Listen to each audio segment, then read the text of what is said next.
Imagine taking in a late evening baseball game in Venezuela, surrounded by cheering fans, when the concrete beneath your feet suddenly drops. Within seconds, daily life grinds to a halt, as immense shaking sends thousands running into the streets. Usually, when the earth shakes, it follows a predictable sequence.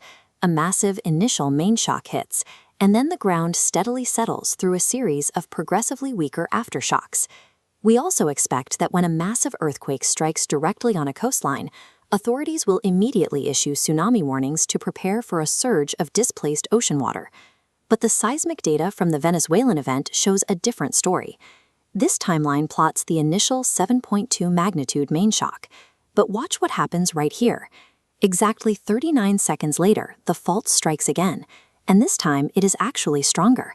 A stronger secondary shock is rare enough on its own. Combined with the hundreds of aggressive aftershocks that followed, and the fact that this coastal tremor produced no tsunami wave, the event challenges our basic understanding of how these faults behave.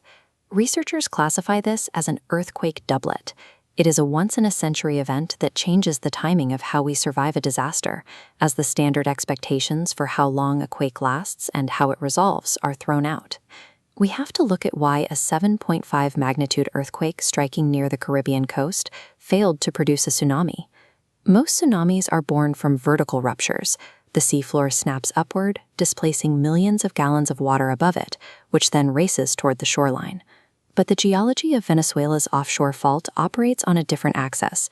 It sits on a border between the Caribbean and South American tectonic plates, forming a transform boundary.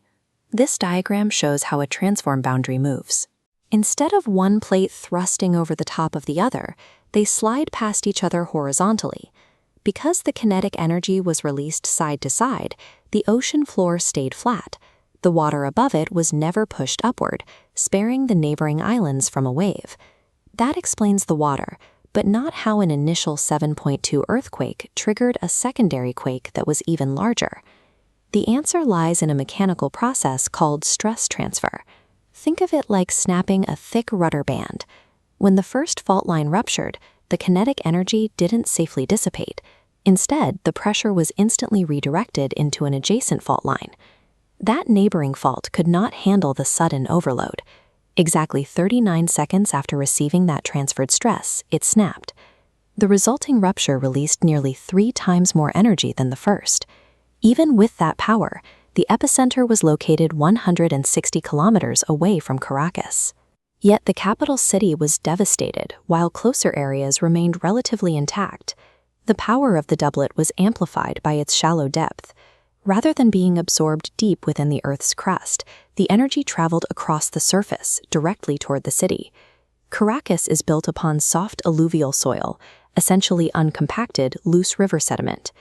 This cross-section shows an effect called soil amplification. When fast-moving seismic waves leave hard rock and hit a basin of soft sediment, they act like shock waves hitting a bowl of jelly, growing in height and violence as they reach the surface. The city's older infrastructure faced 2 successive hits. The initial 7.2 tremor compromised the structural integrity of many buildings, and when the amplified 7.5 shockwave arrived seconds later, those structures were already failing. The damage in Caracas was the result of a shallow rupture, sediment that amplified the shaking, and the rapid-fire timing of the double strike. Globally, earthquake doublets are rare. We have only a few well-documented examples, such as the Kuril Islands in 2006 and the Indian Ocean in 2012. For Venezuela, this modern event connects to a dark seismic history. The region has not seen a doublet of this scale since 1812. This phenomenon changes how we handle emergency protocols.